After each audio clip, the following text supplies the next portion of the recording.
The Through Our Eyes exhibition is showcasing the achievements and activities of adults with learning disabilities from all across Wales. A few years ago we had a conference and we held a photography workshop with members of All Wales People First, and they were talking about the lack of representation of people with learning disabilities, and where there are images of people with learning disabilities, they weren't being shown as independent, active people. Our members don't like that. They don't feel that that represents them properly.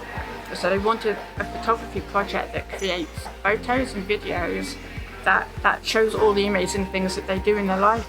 I worked with our project manager, Natasha Hurst, and we went around the whole of Wales capturing the lives of people with learning disabilities.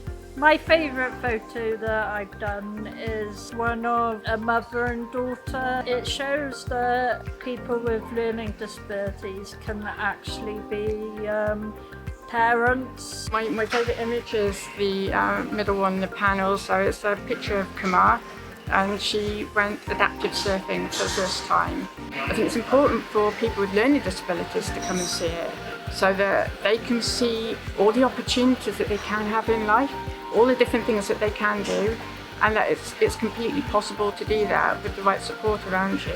It challenges negative attitudes around disabled people. Just because we're different, it doesn't mean to say that we can't do all the things that other people do.